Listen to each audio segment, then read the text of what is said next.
살아가는 이 세상이 하루하루 지나갈 때마다 더욱 악해져 가고 있고 또 마귀는 이 세상의 마지막 때에 더욱 활발하게 우리 자녀들의 영혼을 빼앗아 가기 위해 더 악을 쓴다라는 것을 잘 알고 있습니다. 그런 상황 속에서 하나님이 주시는 말씀으로 올바른 방향을 잡고 또 나아갈 수 있기를 간절히 소망합니다. 우리를 사랑하시는 예수 그리스도의 이름으로 감사하며 기도드렸습니다. 아멘. 자, 욥기 1장입니다.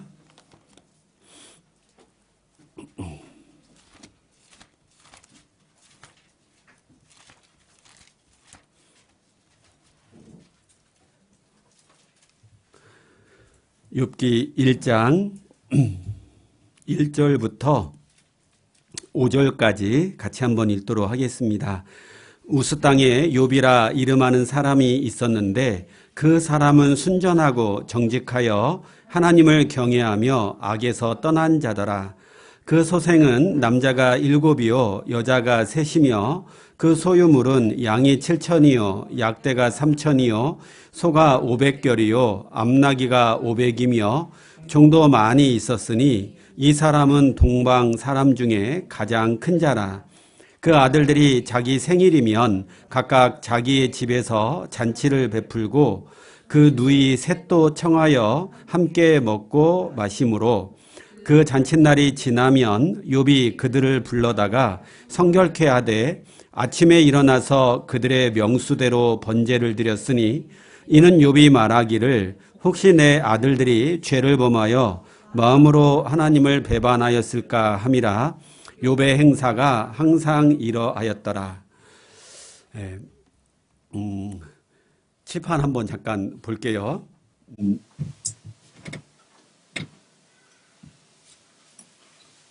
잘 보이세요? 네.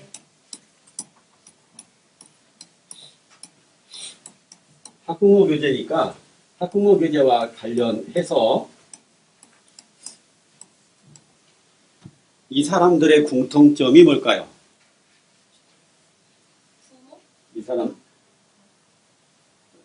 이거 상당히 부모예요. 근데 부모로서 이 사람들의 공통점.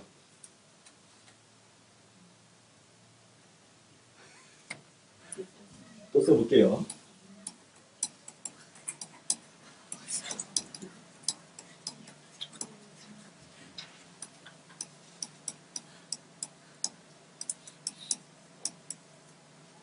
부모로서 이 사람들의 공통점.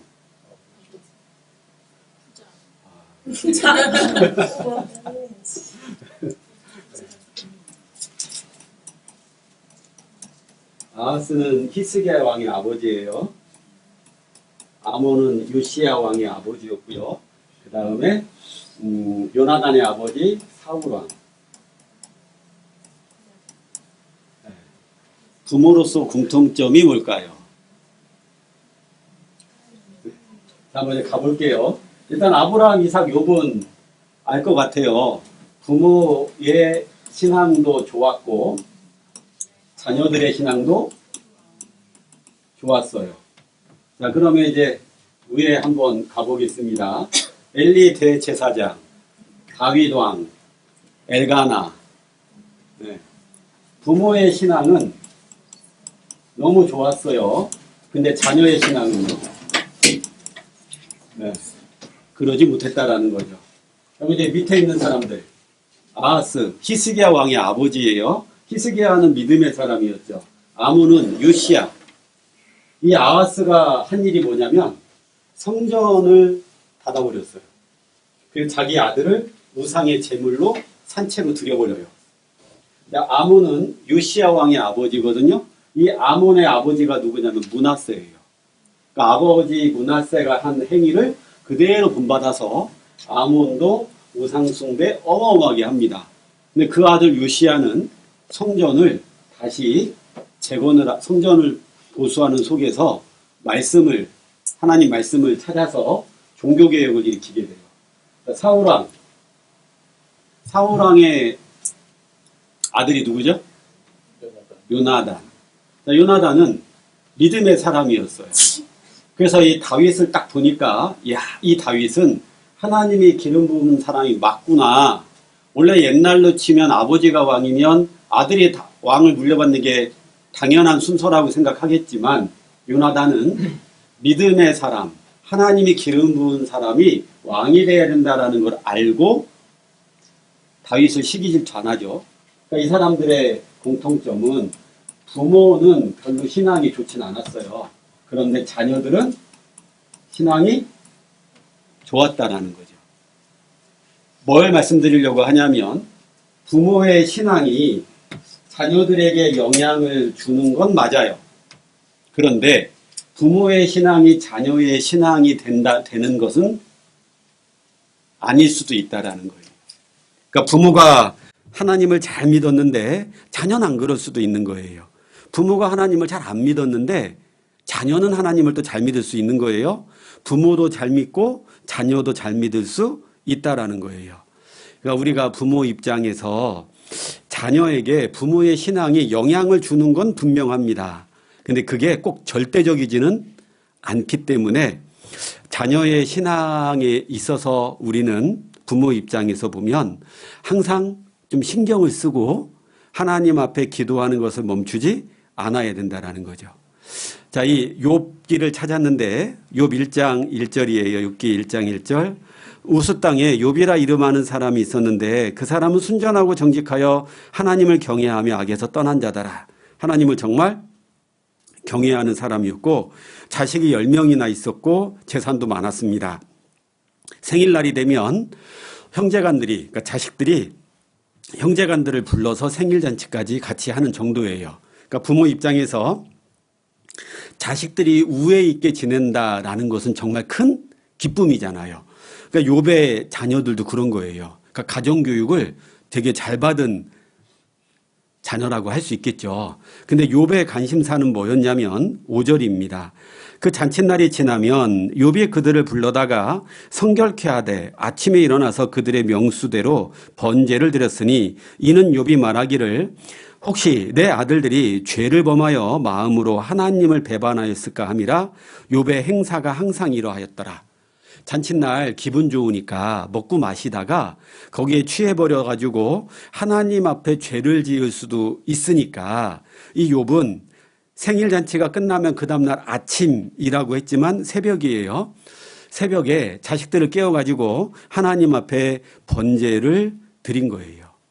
그러니까 이 자녀들 입장에서 보면 생일잔치날 얼마나 기뻐요. 그런데도 그 다음날이 되면 아버지가 아침에 일찍 깨워가지고 혹시 기분 좋아서 하나님께 죄를 범한 게 있을까 싶어서 이렇게 회개하는 시간을 갖게 하는 이런 걸 통해서 이 자녀들은 자연스럽게 우리가 하나님을 경외해야 되고 하나님 앞에 뭔가 죄를 범했을 때 그 문제를 해결해야 되는 거구나. 그리고 우리 아버지는 이 부분에 있어서 정말 중요하게 생각하는 분이었구나.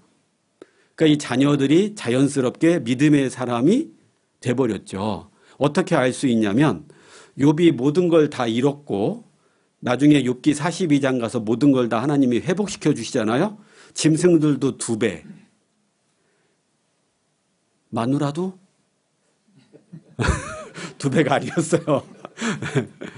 자식을 똑같이 10명 낳게 하잖아요. 그럼 다 2배인데 왜 자식은 딱 10명만 다시 낳게 했을까요? 앞에 있는 자녀들은 다 천국에 가 있으니까. 그래서 이 욥의 자녀들이 아버지를 통해서 신앙의 유산을 잘 물려받은 거죠. 그러니까 부모는 자식들한테 뭔가 물려주고 싶어요. 그래서 고생하지 않았으면 하는 마음으로 물질적인 유산을 되게 많이 이렇게 생각을 하는데 더 중요한 거는 신앙이라는 유산을 물려주는 게 더 중요하다라는 거예요. 욥이 이렇게 생일 잔치 다음 날 일찍 이렇게 하려고 마음 먹었었던 이유가 뭐겠어요? 마귀가 얼마나 부지런한 존재인지를 욥이 아니까 자기가 조금 게으르면 자녀의 신앙교육에 소홀하면 그러면 그 부지런한 마귀에게 내 자녀가 잡아먹힐 가능성이 많으니까요. 그래서 욥기를 쭉 읽다 보면 욥은 하늘에서 무슨 대화가 오고 갔는지 모르지만 이 마귀가 하나님 앞에 와서 이 세상을 두루 돌아다녔다라고 하잖아요. 그러니까 마귀는 삼킬 자를 찾기 위해서 정말 이 세상을 부지런히 돌아다니는 거죠. 그러니까 우리가 그 자녀의 신앙교육에 있어서 우리도 부지런해지지 않으면 서서히 마귀의 밥이 될 수 있다. 그게 언제 나타날까요? 당장은 나타나지 않을 수는 있지만 점점 머리가 커지면 그럼 그게 나타난다라는 거죠. 자, 이 신앙교육은 그래서 구원받은 부모는 반드시 해야 되는 의무사항이다라고 생각을 하셔야 돼요. 그냥 교회 학교 보내놨으니까 된 거지가 아니라 일주일이란 시간을 잘 살펴보면 우리 아이가 제일 많은 시간을 보내는 곳이 어딜까요? 이제 초등학교 때는 그래도 학교 일찍 끝나잖아요. 가정이 그래도 시간을 제일 많이 보내는 곳이에요. 자, 중고등부가 되면은 이제 학교와 학원에서 보내는 시간이 좀 많아지잖아요. 그러니까 딱 극단적으로 놓고 보면 일주일에 교회 학교는 딱 2-3시간이에요. 그리고 나머지는 다 세상에 있는 거예요. 그리고 그 중에 거의 절반은 가정이란 얘기죠. 그럼 세상 속에 있는 그 아이를 신앙적으로 뭔가 교육하는 건 어렵잖아요. 일주일에 2시간이에요. 그 정도의 시간을 가지고 그 아이 자녀들에게 엄청난 하나님에 대한 것들을 심어주는 건 또 쉽지는 않잖아요. 그러면 어디서 자녀에게 하나님을 심어줘야 될까요? 가정밖에 없는 거예요. 교회 학교는 그 가정에서 심겨진 하나님을 교회 학교 선생님들이 맡아서 2시간이지만 정말 하나님의 도우심 가운데 그 자녀들에게 신앙을 이렇게 심어주는 거지 중요한 건 가정에서 그 자녀의 신앙은 결정된다. 그러면 우리가 대한민국 국민이라면 대한민국 국민이 해야 되는 4대 의무가 있거든요. 기억나요? 대한민국 국민의 4대 의무? 첫 번째, 국방의, 그렇죠. 형제님들은 국방의 의무. 군대를 갔다 와야 되니까. 그 다음에 또, 그렇죠. 이 돈이 또 중요하죠. 납세의 의무. 그 다음이, 네? 네. 그 다음이 교육의 의무예요. 그 다음이 뭘까요? 네. 근로의 의무. 이게 대한민국 국민의 4대 의무인 거예요. 그러니까 그리스도인도 4대 의무가 있다라고 딱 생각하면 돼요. 첫 번째, 국방의 의무. 그리스도인은 죄와 피 흘리기까지 싸워야 하는 국방의 의무가 있는 거고요. 그리스도인에게 또 납세의 의무도 있는 거예요. 말라기에 보면 이스라엘 백성들이 하나님의 것을 도둑질했다라고 그러잖아요. 우리가 뭘 도둑했는데요? 도둑질했는데요. 그러니까 11조와 헌물이니라 이렇게 말씀해 주시죠. 그러니까 그리스도인에게도 납세 의무가 있다라는 거죠. 근로의 의무도 있어요. 그래서 구원받은 그리스도인은 때가 되면 봉사를 교회 안에서 하잖아요. 그 마지막으로 교육의 의무도 있는 겁니다. 그래서 디모데 후서 3장 찾아보겠습니다.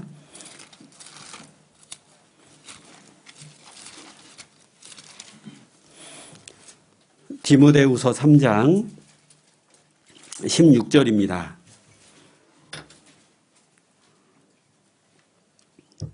3장 16절 같이 한번 읽어보겠습니다. 모든 성경은 하나님의 감동으로 된 것으로 교훈과 책망과 바르게 함과 의로 교육하기에 유익하니. 자, 모든 성경은 교육하기에 유익하다. 17절 이는 하나님의 사람으로 온전케 하며 모든 선한 일을 행하기에 온전케 하려 함이니라. 자, 이 성경 말씀은 교육을 하는 데 있어서 유익하다. 그래서 교회 학교에서 학생들을 하나님의 말씀으로 교육이라는 것을 하게 되는데 17절에 있는 것처럼 하나님의 사람으로 온전케 하며 모든 선한 일을 행하기에 온전케 하려 함이니라. 그 하나님은 구원받은 그리스도인이 그리고 학생이 하나님 말씀으로 교육을 받아서 하나님의 사람으로 온전해지기를요. 그리고 하나님의 선한 일을 행하는 데 있어서 온전해지기를. 하나님이 원하시는 선한 일은 무엇일까요? 가장 선한 일은 우리가 배고픈 사람에게 먹을 걸 주는 것도 선한 일이고 아픈 사람을 치료해 주는 것도 선한 일이잖아요. 가장 큰 선한 일은 지옥 가는 영혼을 천국 가게끔 해주는 게 가장 큰 선이죠. 그러니까 구원 성경을 배우는 목적, 우리 그리스도인들이 성경을 배우는 목적은 하나님의 일을 하는데 온전해지고 가장 큰 하나님의 일은 가장 선한 일은 전도하는 일이라는 거죠. 그리고 우리 자녀들도 그 성경 말씀으로 교육받고 딱 고등부를 졸업할 때쯤이 되면 이제 이 상태가 돼야 된다라는 거예요. 자, 이제 다시 또 칠판. 이거를 한 방에 지우는 방법이 전체 삭제. 자, 우리가 이제 집을 짓습니다. 이게 이제 땅이에요. 집을 지으면 제일 먼저 뭐 해야 되죠? 네. 기초가 아주 중요합니다. 기초. 그리고 거기에다가 집을 짓잖아요. 자, 보통 이제 집은 기둥이 2개만 있는 건 아니고 보통 이제 기둥이 4개 정도는 있어야지 그래도 안전하다라는 느낌이 들잖아요. 그러니까 집은 기초가 중요하고 그 다음 기둥이 중요하고요. 그 다음은 뭐가 있어야 되죠? 네. 지붕이 있어야지만 최소한 집의 모양은 만드는 거예요. 하나님이 잠언 24장 한번 찾아보겠습니다.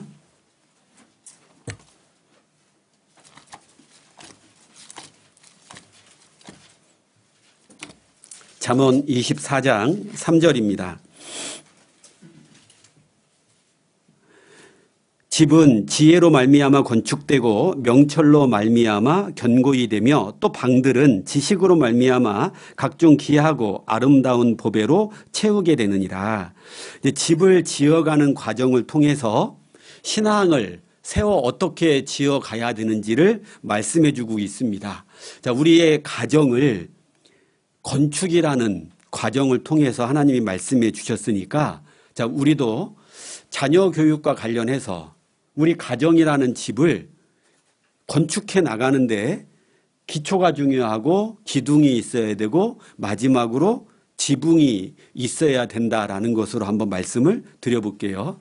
자, 이 기초에 해당하는 게 뭐냐면 기초가 튼튼하지 않으면 그 위에다가 뭘 아무리 튼튼하게 세워놔도 평상시에는 모르지만 바람이 불거나 지진이 나거나 태풍이 불면 그 집은 금방 무너지죠. 그러니까 이 집을 건축할 때 제일 중요한 게 기초입니다.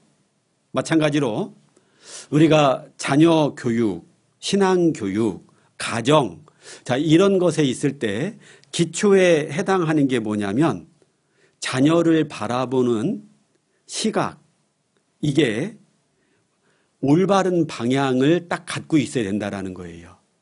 어떤 게 올바른 방향이냐면 첫 번째는 자녀는 부모의 소유가 아니라 하나님이 주셨다라는 것. 이게 확실해야 돼요.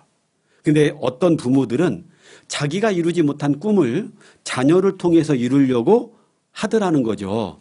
그게 아니라 자녀는 누가 주셨다? 하나님이 주셨다. 자, 출애굽기 4장입니다.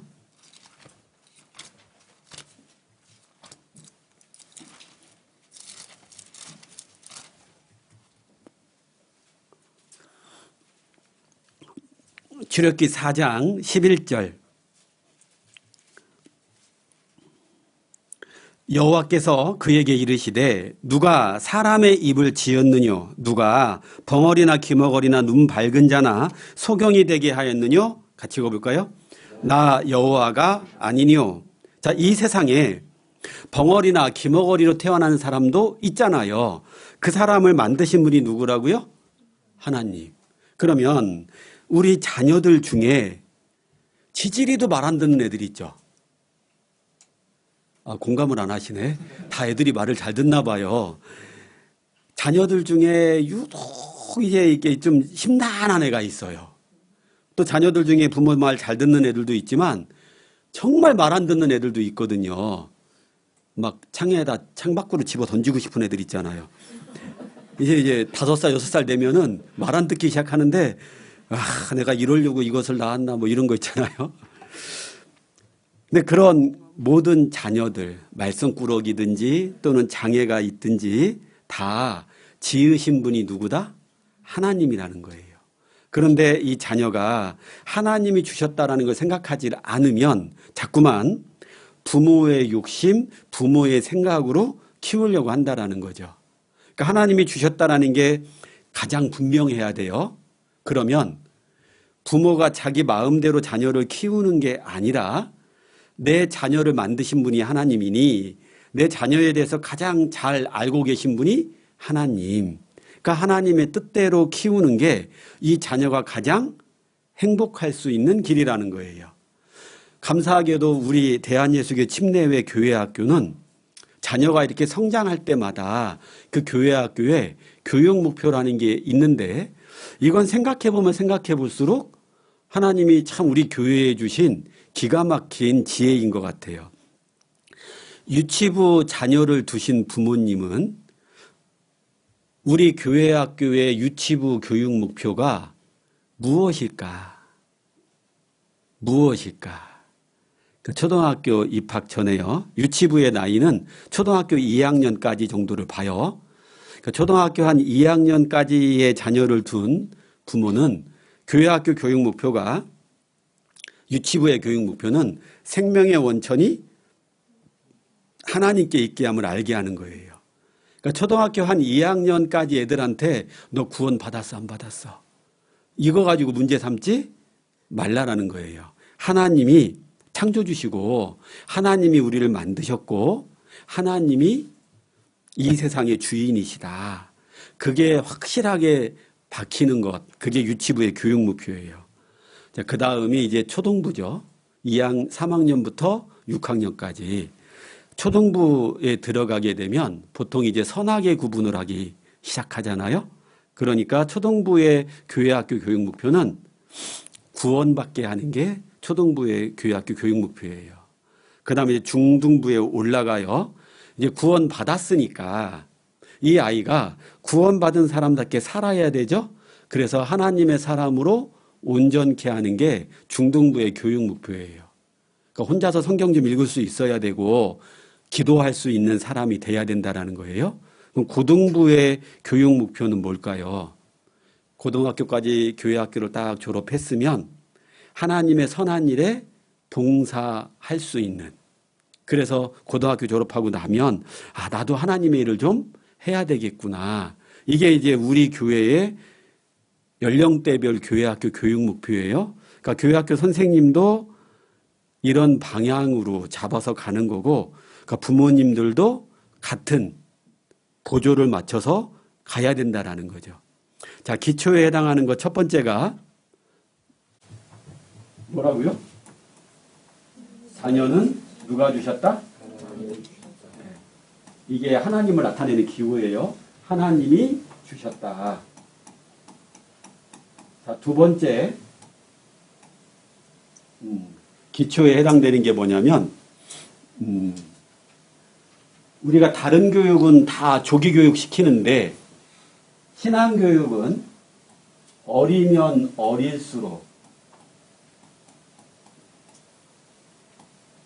일찍 시작하는 게 좋다라는 거예요.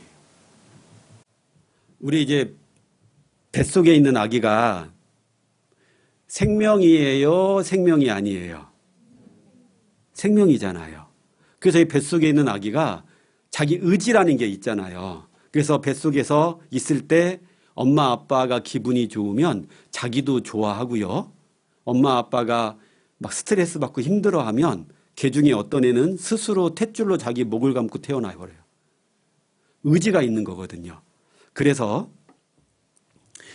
어리면 어릴수록 무엇이 심겨졌느냐, 그게 나중에 가서 자라나는 모습을 결정할 때가 많아요.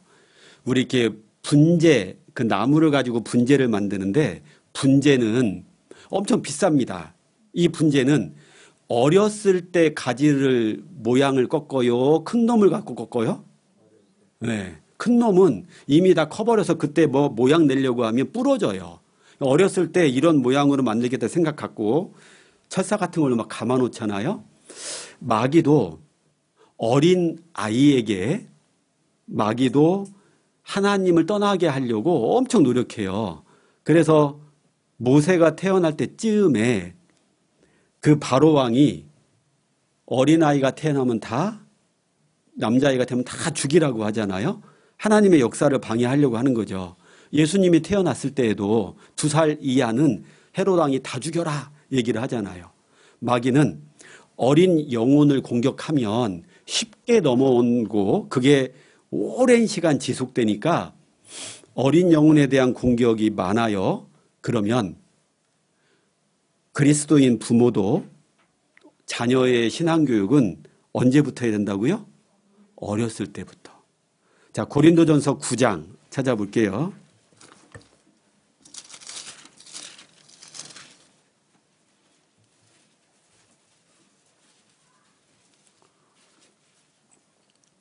고린도전서 9장 26절입니다.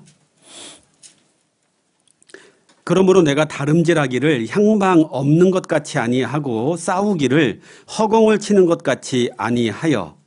자, 달리기를 하는데 방향 없이 달려요. 그럼 열심히 달리는 게 의미가 없잖아요. 속도보다 더 중요한 게 뭐다? 방향인 거잖아요. 마찬가지로 우리 자녀가 하나님 없이 열심히 공부해서 점수는 잘 받아요. 그러면 얘는 똑똑한 죄인 되는 거죠. 누가 그런 얘기를 하더라고요. 돈 막 수백억 해먹는 사람이 못 배운 사람이 그렇게 하든가요? 많이 배운 사람이 하든가요? 많이 배운 사람이요. 근데 그게 남의 얘기가 아니라 자녀들이 정체성이 없어버리면 하나님의 영광을 위해서 산다라는 정체성이 없으면 그냥 똑똑한 죄인 만들 가능성이 많다라는 거예요. 자, 우리의 정체성. 이 달리기 선수가 골인 지점을 향해서 달려가야 되는 것처럼 공부를 좀 못하더라도 나는 하나님의 자녀고 그리고 하나님의 영광을 위해서 살아야 돼. 그런 정체성이 분명하게 심어져 있으면 그 아이는 나중에 시간이 지나도 부모의 걱정이 근심이 잘 안 됩니다. 근데 그게 확실하게 심겨져 있질 않으면 시간이 흐를수록 그리스도인 부모는 그게 가장 큰 근심이 돼요. 그래서 요한 3서에 보면 내 자녀가 주 안에서 행한다 함을 듣는 것보다 더 즐거운 일, 기쁜 일은 없다라는 말씀이 있잖아요. 그래서 신앙교육은 언제부터요? 어려서부터. 그러니까 이 삼손이 나실인으로 태어났는데 삼손은 하나님으로부터 받은 그 특별한 힘을 주로 어디에 썼냐면 육신의 죄를 짓는 데 다 써버리잖아요. 그러니까 그거의 상당수 책임은 누구한테 있을 것 같아요? 삼손 부모님에게 있다라고 봐야 되겠죠. 나실인으로 태어났고 하나님의 사자가 찾아와서 얘기까지 해줬는데도 약간 방심했을 수도 있는 거죠. 자, 우리는 이제 앞으로 애들이 크면 이런 고민에 빠질 수도 있어요. 교회가 더 커지고 자녀들이 커지면 내일이 시험 기간이에요. 월요일부터.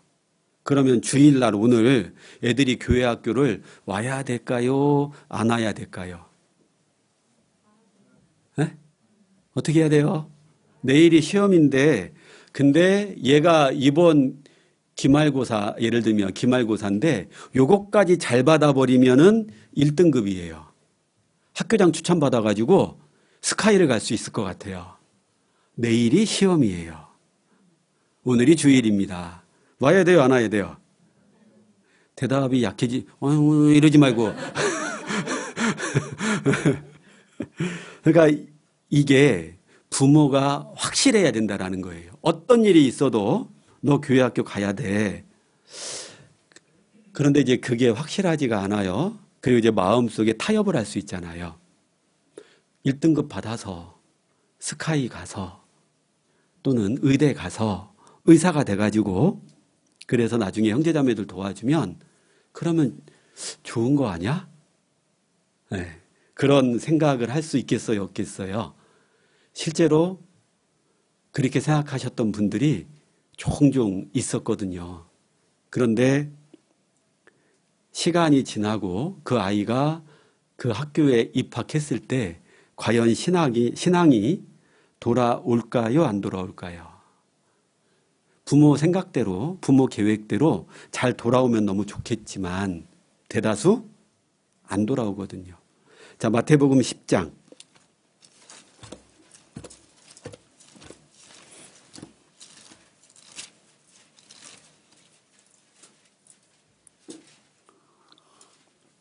(10장) 16절. 보라, 내가 너희를 보냄이 양을 이리 가운데 보냄과 같도다. 그러므로 너희는 뱀같이 지혜롭고 비둘기같이 순결하라. 예수님이 제자들을 세상 가운데 보내면서 예수님 마음이 양을 이리 속에다가 풀어놓은 것 같은 느낌이래요. 부모가 자녀를 이 험난한 세상 어떻게 살아갈까? 양을 이리 가운데 풀어놓는 거랑 마찬가지예요. 이 세상은 마귀가 꽉 잡고 있으니까요. 자, 그런데 양이 이리 속에서 살아날 수 있는 방법을 말씀해 주셨어요. 지혜롭고 순결해야 된다. 언뜻 보면 이게 말이 돼요? 양이 일이나 늑대 속에 던져졌는데 지혜롭고 순결해야지만 살아날 수 있대요. 살아남을 수 있다는 거예요. 이게 상식적으로 보면 말이 안 되는 거잖아요. 자, 그런데 예수님이 제자들을 보내면서 이렇게 얘기를 하잖아요. 왜냐하면 이거는 육신의 싸움이 아니라 영적인 싸움이니까. 그래서 육신적인 것으로 싸우면 그리스도인 자녀는 세상에서 견뎌내기 어려워요. 사실. 그렇잖아요. 구원받은 아이가 구원받지 않은 아이랑 똑같이 공부하는 시간을 투자하고 스펙을 쌓고 이런다라는 게 쉬워요, 어려워요? 어렵잖아요. 그런데 뱀같이 지혜롭고 비둘기같이 순결하라 라고 말씀하셨잖아요. 지혜로우려면요, 지식의 근본은 뭐죠? 하나님, 예수님께 있는 거니까 말씀을 배우고 그 다음에 순결하려면 구별돼야 되잖아요. 세상하고는. 그러니까 내 자녀가 말씀을 듣는 걸 더 좋아하게 하고 세상과 구별되는 삶을 살게 할 때 이 악한 세상에서 하나님의 도움으로 내 자녀는 살아남을 수 있는 거예요. 요즘 이제 뉴스를 보면 너무 무서울 때가 많아요. 얼마 전에도 울산에서 이 아버지가 자기 자식들 4명 죽이고 자기도 자살을 했잖아요. 제가 너무 궁금해서 기사를 좀 찾아봤더니 2달 전까지 이 아버지가 외제차를 몰고 있었대요. 그런데 사람들이 와서 외제차를 가져갔대요. 그 얘기는 뭐죠? 뭔가 압류를 당했거나 뭐 이랬단 얘기잖아요. 근데 엄마는 또 감옥에 가 있다는 거예요. 그러니까 이게 지금 그 기사에는 뭐 때문에 그랬는지 자세하게 나오진 않는데, 이제 마지막으로 이제 슈퍼인가에 가서 17만 원어치의 과자랑 뭐 이런 걸 사서 먹고 외상으로 먹고 죽은 거예요. 이제 그 아버지가 30대잖아요. 이제 그 30대는 그 아버지가 어렸을 때는 우리나라가 그래도 비교적 잘 사는 때였잖아요. 큰 어려움을 많이는 겪어보지 않는 때였죠. 근데 이제 제 나이만 되더라도 이 어려운 시기들을 경험을 해보잖아요. 그러니까 지금 우리 자녀들은 그 30대 아버지보다도 더 좋은 환경에서 크고 있어요. 문제는 어려움을 경험해 볼 시간이 거의 없어요. 부모가 다 해결해 주니까. 그러니까 저도 생각해 보니까 제 자녀에게 그랬더라고요. 안쓰럽고 해주고 싶고 이러니까 먼저 다 해주지, 무언가 자녀가 어려워서 그 문제를 해결하려고 하고 이런 게 별로 없었던 것 같아요. 자, 그러다 보니까 조금만 어려움이 오면 우리 아이들은 마음이 되게 약해져 있는 거예요. 그러니까 극단적인 생각을 수시로 할 수 있는 거예요. 자살 이런 것부터 시작을 해서요. 이렇게 그걸 뭐라고 그러죠? 은둔 생활하는 거, 방에 처박혀 가지고, 네, 그런 것도 마찬가지고요. 피하는 걸 더 좋아하게 되는 거죠. 부딪혀서 해결하려고 하기보다는요. 자, 그러니 그런 악한 세상 가운데 우리 자녀들이 커 가는데 이 자녀에게 너 공부 먼저 해. 그 나중에 성공해가지고 형제자매들 도와주면 되잖아. 부모가 자꾸 그런 쪽으로 얘기를 해주게 되면 이 아이는 그렇게 하면 되겠구나라는 생각을 해요. 그러다가 현실은요, 생각보다 그렇게 잘 풀려요, 안 풀려요? 잘 안 풀리거든요. 나는 실패자인가? 그러니까 신앙도 잃고 세상에서도 그다지 성공도 못한 것 같고 그렇게 되면 자꾸 이제 손쉬운 길을 선택하게 돼요. 근데 순결하려면 세상과 구별되려면 싸워야 되거든요. 근데 그게 결국은 이 세상에서 내 자녀가 잘 살아갈 수 있는 비결이 되거든요. 그래서 신앙교육은 어려서부터 그리고 학예수양회, 동계수련회, 교회에서 하는 어떤 행사들 있잖아요. 이런 것들은 좀 불편해요. 잠자리도 불편하고 통제를 좀 받아야 되고 근데 그런 것에 최대한 참석을 시켜야 되는 거예요. 평상시에는 너무너무 좋고 쉬운 환경에서만 살고 있기 때문에요. 그래서 어려서부터 신앙교육을 해야지만 이 아이는 구별된 삶을 살 수 있고 지혜로운 삶을 살아갈 수 있다는 거예요. 그렇게 하더라도요. 얘들이 이제 고등학교 졸업하고 대학교 들어갈 때쯤 되면 절반 정도는 떨어져요. 제가 예전에 수원에 있을 때 지방에서 막 전화 와요. 우리 자녀가 이제 서울로 학교 갔다, 수원에 있는 학교 갔다, 좀 잘 챙겨주세요. 제가 이제 청년회 담당 이러니까 전화 많이 받아요. 근데 막상 제가 전화번호 받아서 전화를 다시 걸면 한 번은 받아요. 근데 두 번째부터는 받을까요, 안 받을까요? 그 확률이 절반쯤이더라고요. 그러니까 어려서부터 막 그렇게 해도 세상에 막상 딱 나와버리면 그게 지켜지는 게 쉽지 않을 수 있어요. 그런데 어려서부터 하지도 않아요. 더 힘들어진다는 거죠. 자, 세 번째 기초는요. 부모의 모습이 자녀에게 좋든 싫든 영향을 준다라는 것을 생각해야 된다는 거예요. 자, 만약에 이제 우리 학생들한테 제가 이제 우리 교회 학교에도 언젠간 한번 시켜보고 싶은데 집에서 가족의 모습을 그림으로 그려보세요. 그러면 아빠는 어떤 모습으로 그려질까요? 엄마는 어떤 모습으로 그려질까요? 방바닥과 일체가 되어 있는 모습. 스마트폰과 일체가 되어 있는 모습 또는 어쩌면 TV랑 일체가 되어 있는 모습.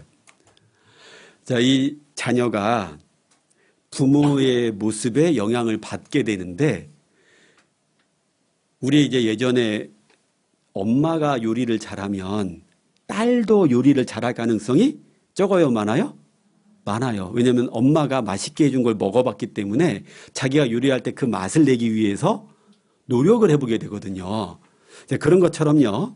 별거 아닌 것 같은데 부모가 했던 그 모습이 자녀에게 은연중에 이렇게 하고 살면 되는 거구나가 박히게 되는 거예요. 그러다 보니까 부모님이 집안에서 어떤 모습으로 생활하냐 그게 자녀에게 영향을 줘요. 이삭은 아브라함의 하나님, 이삭의 하나님, 야곱의 하나님이 되잖아요. 이삭은 성경에 딱 2장에 등장을 해요. 많이 등장하지 않거든요. 그런데도 우리는 그 이삭을 하나님의 사람이라고 인정하잖아요. 그 이삭이 누구한테 배운 거예요? 아버지한테. 근데 놀라운 건 아버지가 했던 실수조차도 자식이 따라하더라는 거죠. 그러니 부모의 모습은 좋든 싫든 자녀에게 반드시 영향을 준다. 아브라함의 아들 이삭은 그래도 신앙적으로 좋은 면을 영향받았는데 아브라함의 조카 롯은 소돔 고모라 성에 들어갔어요. 그 딸들이 아빠 엄마가 소돔 고모라에서 성경에는 의인이라고 되어 있으니까 이 롯은 도덕적인 죄를 지은 건 아니에요. 그리고 이제 심령이 상했다라고 그랬잖아요. 이 죄 짓는 도시에서 구원받은 사람이 너무 괴로운 거예요. 그런데 그 소돔 고모라를 떠나지를 못해요. 왜요? 그 도시 생활이 너무 좋거든요. 거기서 주는 기쁨, 만족이라는 게 있으니까 마음은 괴로운데 또 떠나지는 못하는 거예요. 그 모습을 누가 본 거예요? 딸들이 본 거예요.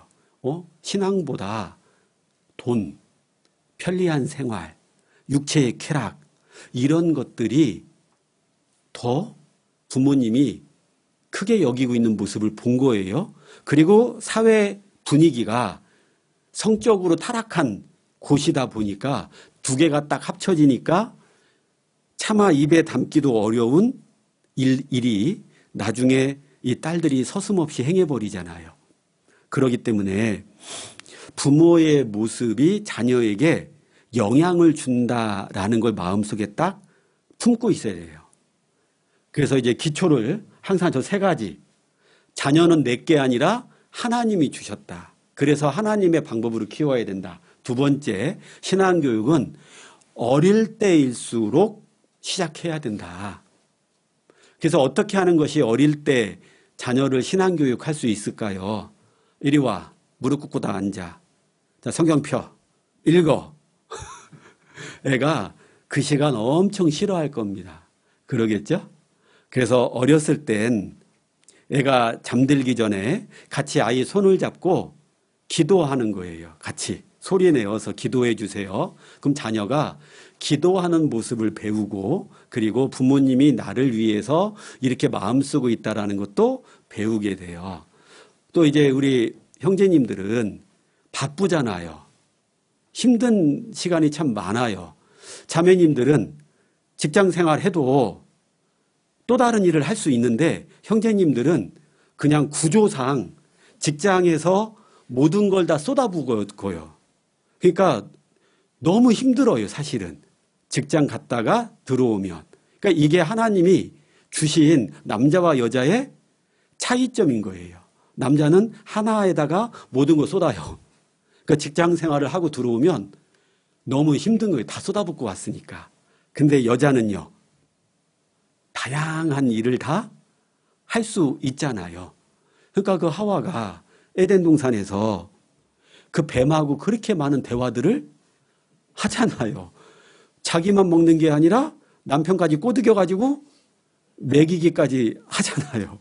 근데 남자는요, 주는 거 그냥 받아먹고 끝이잖아요. 남자는 단순한 겁니다. 하나의 모든 걸 다 쏟아부어요. 그래서 이제 아버지로서 자녀에게 뭔가 좀 해주고 싶은 게 있는데 몸이 잘 못 따를 때도 있어요. 그래도 해야 되는 게 있어요. 시간이 없는데요. 그러면 애가 잠자리에 들 때 침대 머리맡에서 이 성경에 나와 있는 내용들을 동화식으로 만들어서요, 아이한테 계속 들려주는 거예요. 네. 그럼 이제 아이가 좋아할 것 같아요? 안 좋아할 것 같아요? 좋아하거든요. 아이는 부모님하고 뭔가 같이 하는 걸 좋아해요. 그리고 책 읽어주는 거 있죠. 이런 거 아주 좋아하거든요. 그래서 이 성경의 내용을 동화식으로.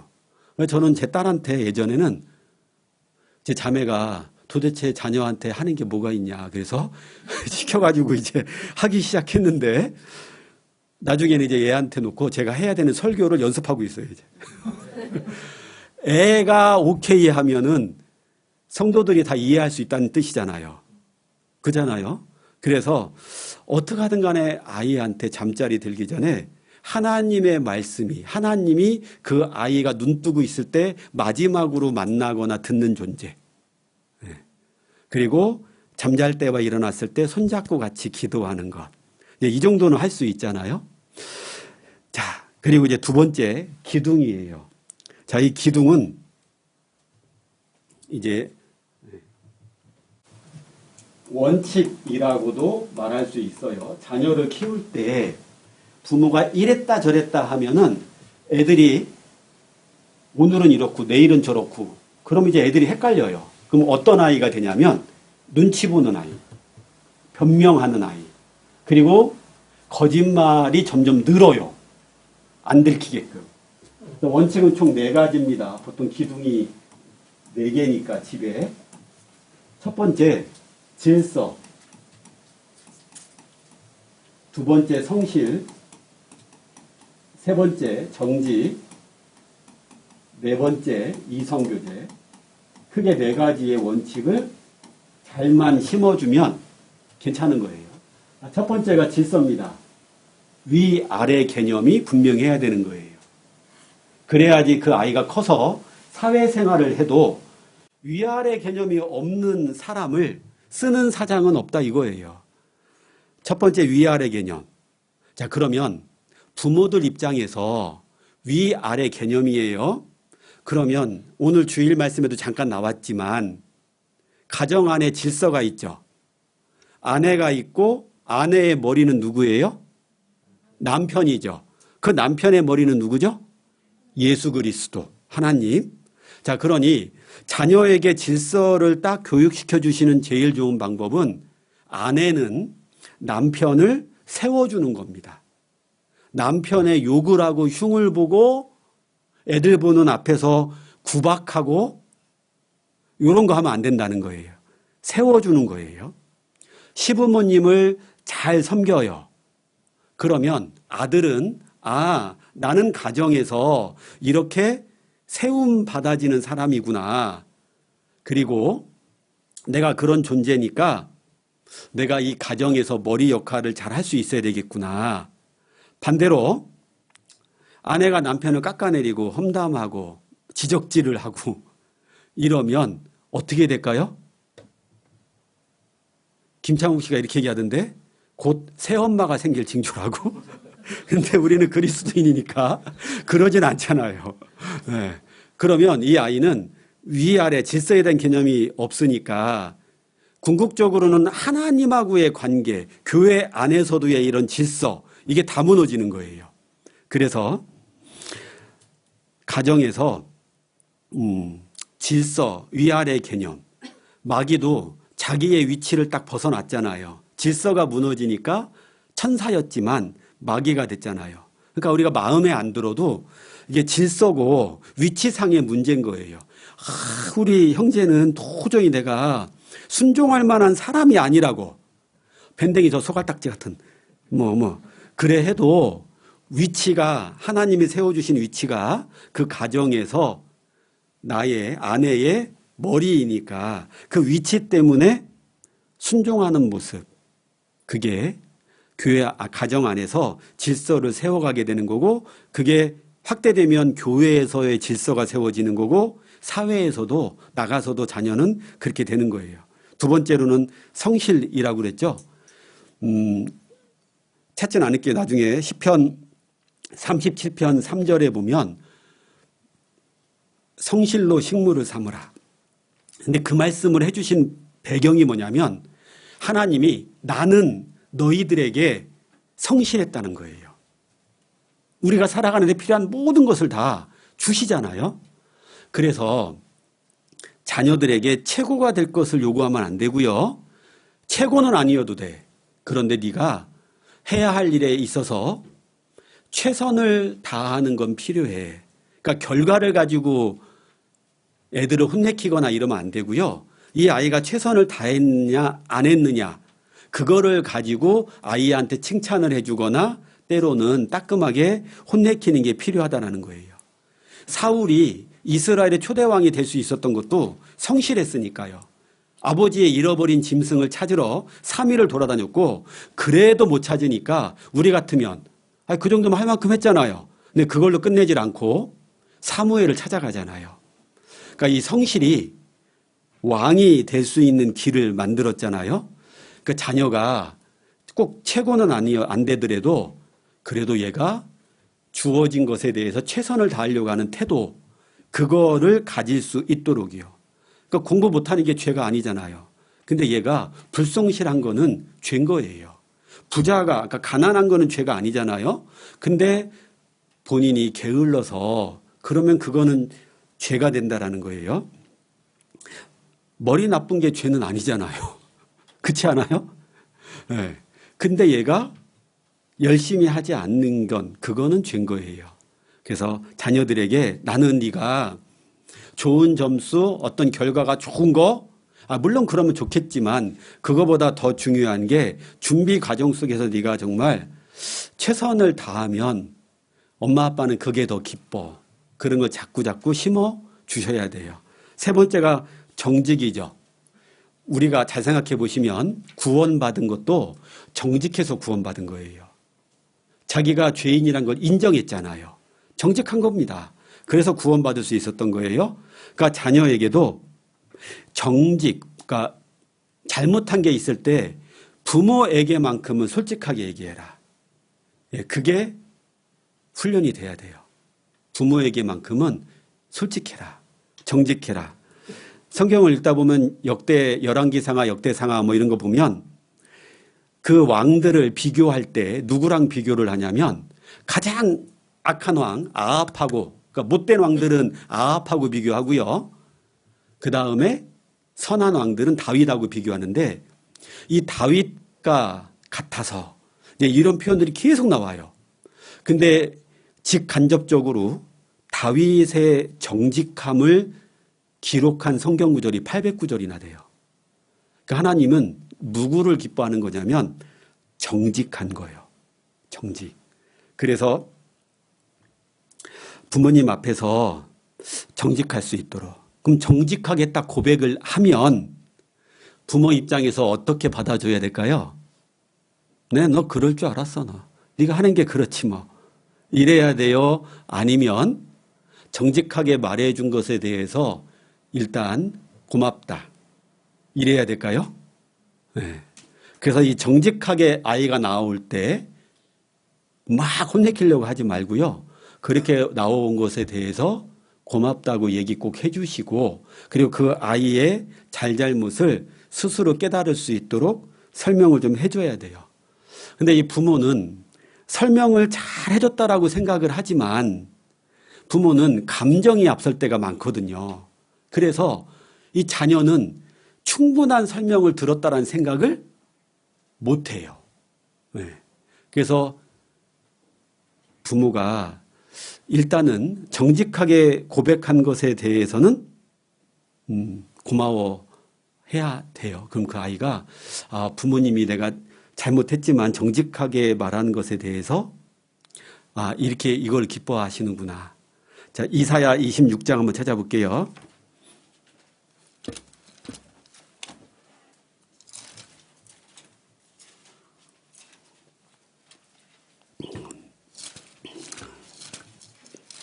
이사야 26장 7절입니다.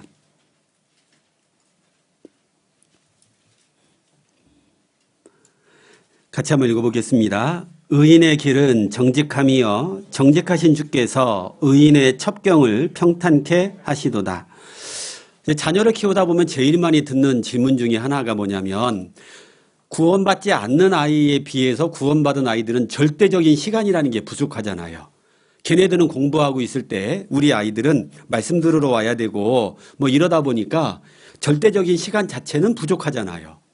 그러다 보니까 구원받은 그리스도인이 구원받지 않은 애들하고 정상적으로 경쟁을 해가지고 어떤 결과를 만들어낸다는 게 쉽지는 않죠. 그러니까 그런 거에 대해서 부모가 갈등을 느낄 때가 있는데 성경에 보면 말씀해 주신 게 의인의 첩경을 평탄케 하시도다. 첩경은 지름길입니다. 하나님이 의인에게는 지름길을 주신다는 거예요. 그러니까 우리가 말씀 듣고 교제 참석하고 봉사하고 이러다 보면 사회에서 요구하는 그런 시간을 내기가 어렵잖아요. 또는 자기 개발하기도 어렵죠. 그러니까 우리는 뒤처질 것 같은 거예요. 근데 하나님이 그런 사람에게 지름길을 준비해 두셨다라는 거죠. 그리고 게다가 그 지름길을 평탄케 하시는도다. 지름길은 지름길인데 돌이 많고 가시덤불이 있고 막 이러면 넘어가기가 힘든데 하나님이 의인의 길은 첩경, 지름길로 준비해 놨는데 평탄한 작업까지 해 놓으신다는 거예요. 그 의인은 정직함이요. 이렇게 돼 있잖아요. 그러니까 이 정직한 것이 지금은 늦게 빙 돌아가는 것 같아요. 혼나야 되니까. 근데 거짓말 한마디 하면 당장 안 혼나도 되고 손해 안 봐도 되고 이럴 수 있잖아요. 근데 정직을 지키다 보면 혼나야 돼요. 사람들한테 손가락질 당할 수도 있어요. 물질적인 손해를 볼 수도 있어요. 근데 하나님이 빙 돌아가는 것 같고 늦는 것 같지만 결국 평탄한 첩경을 준비해 놓으셨다라는 거죠. 그러니까 자녀에게 정직한 것은 정말 우리 부모 입장에서 고마워하고 칭찬 많이 해줘야 된다는 거죠. 자, 마지막으로 이성교제입니다. 이건 찾진 않겠지만 그 잠언 6장 27절에 보면 숯불을 품에 품고야 어찌 옷이 타지 아니하겠으며, 품에다가 숯불을 품고 있으면 옷이 타요 안 타요? 타잖아요. 근데 애들은 어떻게 하냐면 이성교제 하면서 나는 하나님 더 사랑하고요. 육신적인 죄 안 지을 수도 있어요. 된다 안 된다? 안 된다. 왜냐하면 이성이라고 하는 것은 아주 막강한 힘을 가지고 있기 때문에 그래요. 그거는 돈은 잃으면 하나님 앞에 다시 돌아오는 계기가 될 수 있고, 건강은 잃으면 하나님 앞에 다시 돌아올 수 있는 계기가 될 수도 있고 이런데, 이성은 헤어졌어요. 그래도 그것이 주는 영향력이 아주 크다라는 거예요. 그래서 대부분 이제 중고등 학생들이 이 이성에 있어서 어려움이 딱 이렇게 이제 이성교제에 관련해서 문제가 이렇게 생길 수 있는데, 부모 입장에서 확실하게 선을 거줘야 된다는 거예요. 절대 안 된다, 이거는. 근데 그걸 확실하게 하질 않으면 아이들은 선을 조금씩 넘나들어요. 그렇기 때문에 그렇게 넘나드는 와중에 넘지 말아야 선까지 넘어버릴 수도 있거든요. 그래서 이세벨, 하나님이 아합을 평가할 때 이세벨에게 충동됐다라고 그랬거든요. 그러니까 아합 자체는 성격이 좀 우유부단한 사람이었던 것 같아요. 근데 옆에서 이세벨이 충동질해가지고 아합으로 하여금 못된 짓을 하게 만들었다는 거죠. 그러니까 이성의 힘이 이렇게 크다라는 거예요. 그래서 정 안 되면 그냥 이사를 가는 한이 있어도 이성의 문제만큼은 깨끗해야 된다. 확실하게 딱 선을 거줘야 돼요. 그래서 이 네 가지 원칙만 잘 가지고 자녀를 양육하면 문제가 안 돼요. 그 다음에 이제 지붕을 씌워야 되잖아요. 지붕 역할을 하는 게 뭐냐면 사랑. 여러분, 자녀들이 부모님에게 부모님은 나를 사랑해 라고 느낄까요? 어린아이들은 그럴 수도 있어요. 한번 집에 가서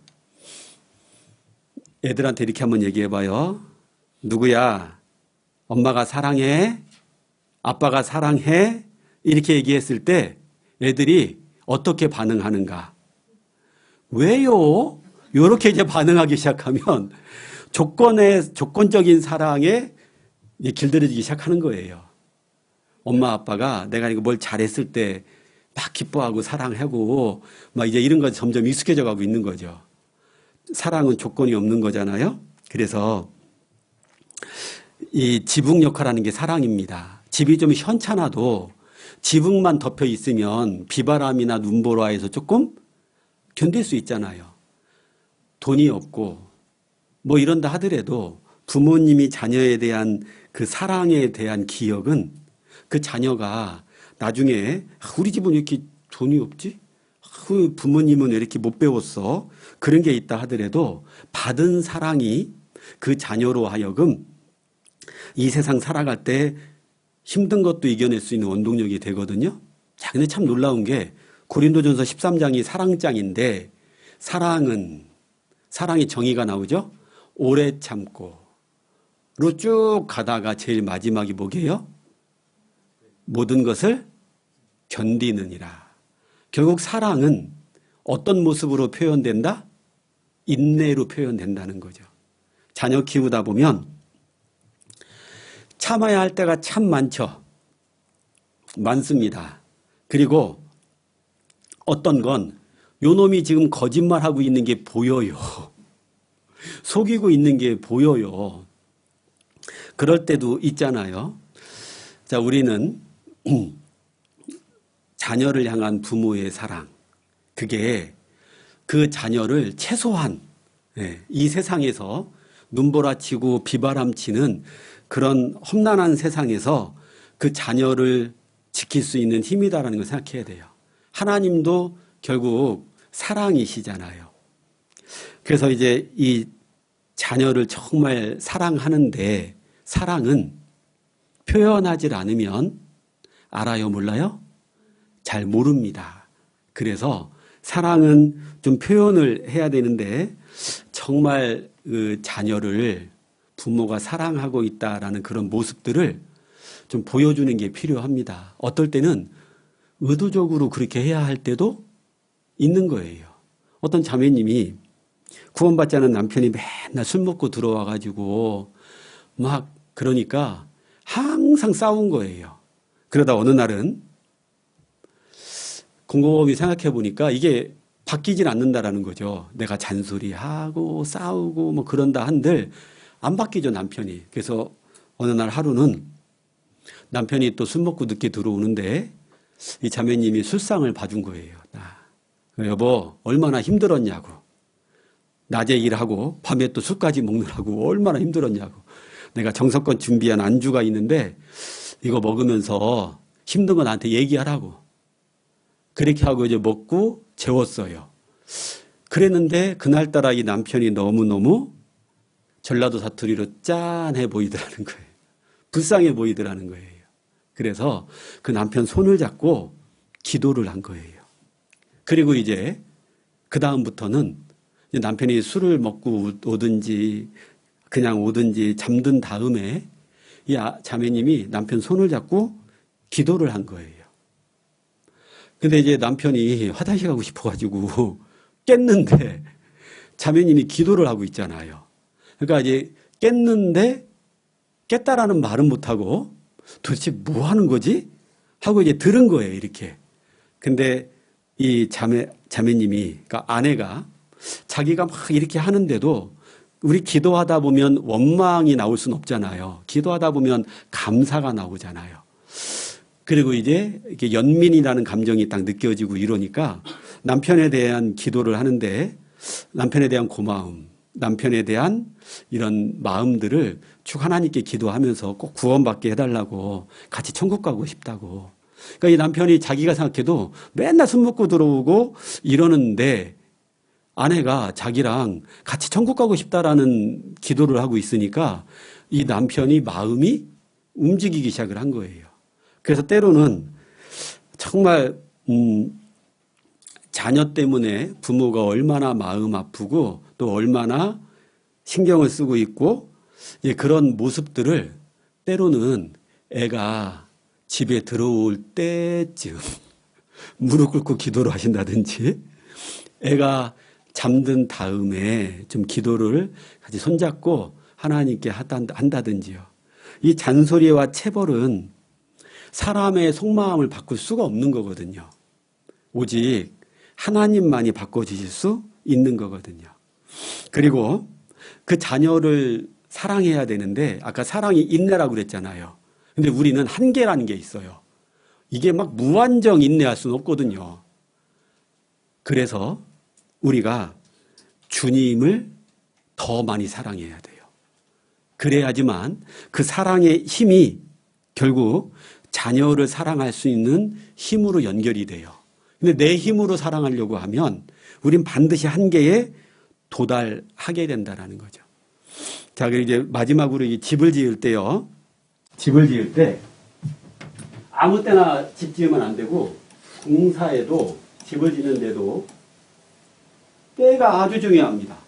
시간. 이게 아주 중요하다라는 거예요. 겨울에는 웬만하면 집을 안 지어야 되잖아요. 그것처럼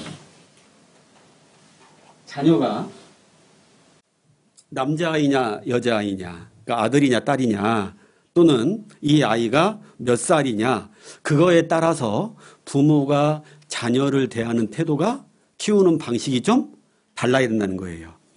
자, 시편 144편입니다.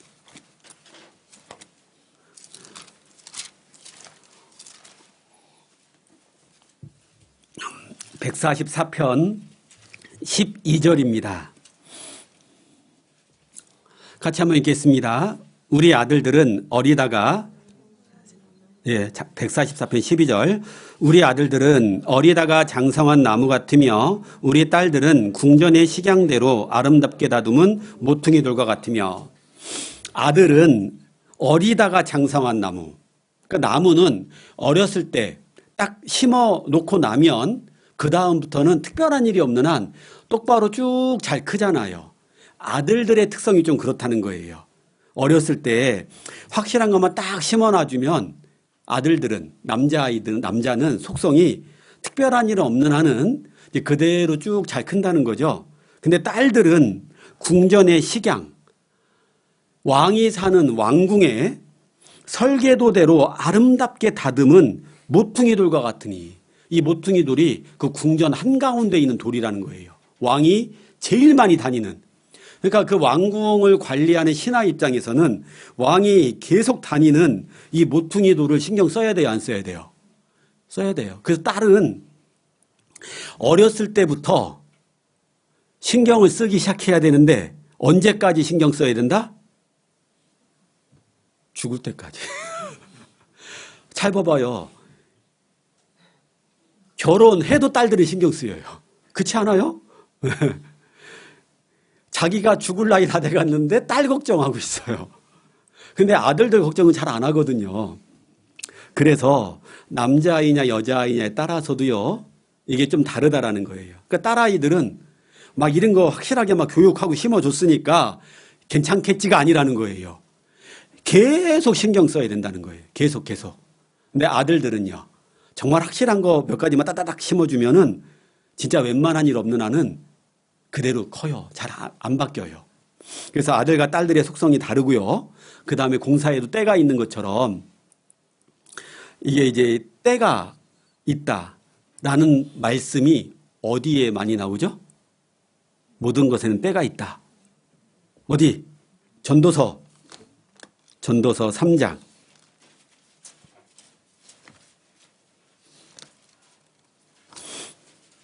3장 1절. 천하의 범사가 기한이 있고 모든 목적이 이룰 때가 있나니 날 때가 있고 죽을 때가 있으며 심을 때가 있고 심은 것을 뽑을 때가 있으며 모든 것에 뭐가 있다고요? 때가 있다. 많은 때들이 나오는데, 예전에 이제 어떤 여학생이 목사님 성경에 쌍꺼풀 수술하라라고 하는 말씀이 있어요 이러더라고요.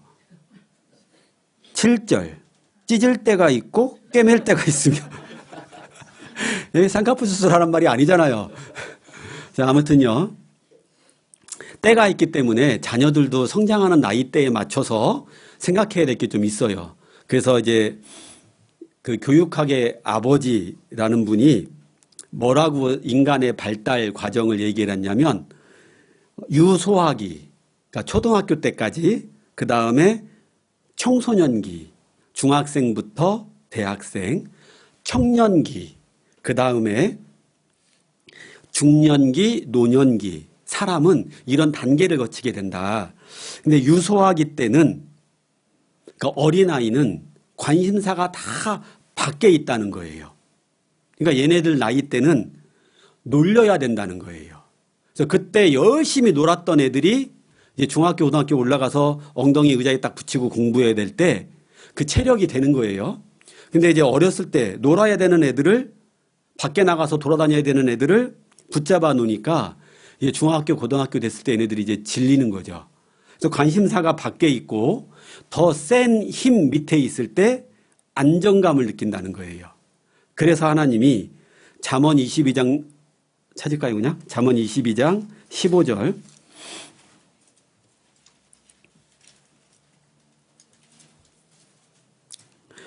아이의 마음에는 미련한 것이 얽혔으나 징계하는 채찍이 이를 멀리 쫓아내리라. 어릴수록 그 마음속에 미련한 것, 어리석은 것이 있기 때문에 징계하는 채찍, 회초리를 대야 된다는 거예요. 근데 그 나이 때 아이는 자기보다 힘센 사람 밑에 있을 때 안정감을 느끼니까 부모가 회초리를 딱 들어줬을 때 오히려 얘네들은 그게 안정감을 느끼는 거예요. 그러니까 맞고 난 뒤에 얘들이 좀 이따 또 엄마 아빠한테 와요, 안 와요? 와요. 생각이 없는 애들 같아. 하여튼 와요. 네. 그러니까 어렸을 때는 이 어리석은 것들이 박혀 있으니까 때려줌으로 인해서, 고통으로 인해서 아, 이게 잘못된 거구나를 배운다는 거예요. 근데 청소년기, 그러니까 중학생 이상이 되면 이때부터는 어떻게 할 때 안정감을 느끼게 되냐면 자기가 이해받고 있다라고 느낄 때예요. 이해받고 있을 때. 사사기에 보면 입다라고 하는 사사가 나오는데 첩의 자식이에요. 그럼 이제 아버지는 알잖아요. 얘가 첩의 자식이니까 이 의붓 형들한테 엄청나게 시달림 받을걸요. 알면 이 아버지가 좀 챙겨줬어야 되잖아요. 근데 챙겨주질 않고 이 입다가 가출을 해요. 성경에는 가출을 했더니 비류들이 모여들었다 이렇게 되어 있어요. 건달들이 이 입다 주변에 모인 거예요. 왜 비류들이 입다 주변에 모일까요? 그리고 입다는 왜 그런 사람하고 함께 어울렸을까요? 걔네들은 자기를 이해해 주니까. 그러니까 중고등부 애들이 지금도 가출하나 모르겠는데 요즘 애들은 영악해서 잘 안 하는 것 같은데 가출하는 그런 중요한 문제를 부모님하고 상의할까요? 친구끼리 상의할까요? 친구끼리. 친구들이 이해해 주거든요. 근데 부모는 이해를 잘 해줘요? 안 해줘요? 안 해줘요. 게다가 관심사가 밖에 있는 게 아니라 안으로 들어와요. 내면의 세계. 그러니까 초등학교까지는 엄마 마트 간데 같이 갈래? 그러면 잘 따라오던 애가 중학교 딱 들어가면 와요, 안 와요? 아, 갔다 와요. 뭐 이러고 끝내잖아요. 관심사가 혼자 있는 걸 이렇게 좋아하는 때가 되는 거예요. 그러니까 그때는 이해받아야지 안정감을 느끼니까 이해하려면 대화가 많이 필요합니다. 대화를 하려면 혼내키면 대화가 될까요? 안 될까요? 안 되잖아요. 그러니까 참을 인자를 계속 써가면서 들어줘야 돼요, 많이. 자, 그러다가 이제 대학을 들어갔네요. 청년기가 됐습니다. 그럼 다시 관심사가 어디로 향할까요? 바깥으로. 그러니까 대부분의 청년들은 한번 나가면 밤 돼서 들어오잖아요. 잘 안 들어오려고 해요. 밖에 있는 게 좋은 거거든요. 그러니까 그럴 때는 다시 교회 가서 봉사하고 교제하고 그렇게 몰아주면 됩니다. 게다가 이제 자기 손으로 돈까지 벌기 시작하면은 인생 재밌어요. 살만하거든요. 거기다 또 결혼까지 합니다. 야, 참 좋아요. 그러다가 이제 점점 자식 태어나고 중년기가 돼요. 그럼 관심사가 밖이 아니라 다시 어떻게 될까요? 안으로. 그 남자들은 나는 돈 버는 기계인가? 나는 뭔가? 이제 이런 생각들이 들기 시작해요. 그러니까 이때는 이해를 또 받아야지만 안정감을 느끼니까 그 중년기가 되면 대화가 정말 필요해요.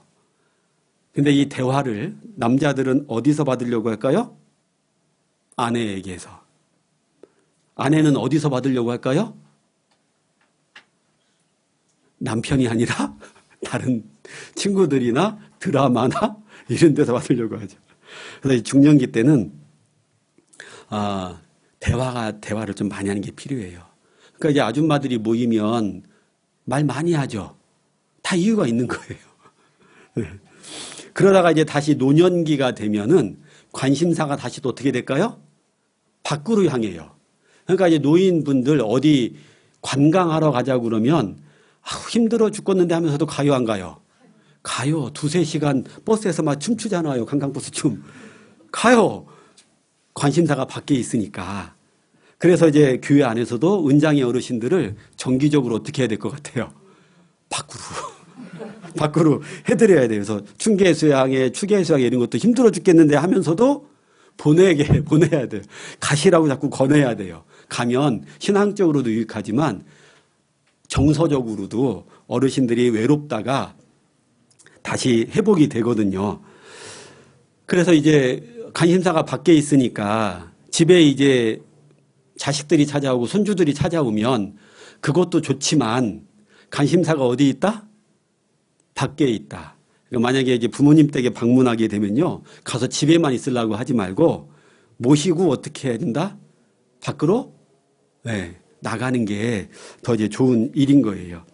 자, 그러니까 집도 때가 있는 것처럼 자녀가 성장하는 그 나이대에 맞춰서 이런 성향이 있으니까 그걸 감안해서 자녀들하고 교제를 하면 그리고 아들인지 딸인지에 따라서도 특성이 좀 다르니까 그렇게 교제를 해주시면 좋을 것 같아요.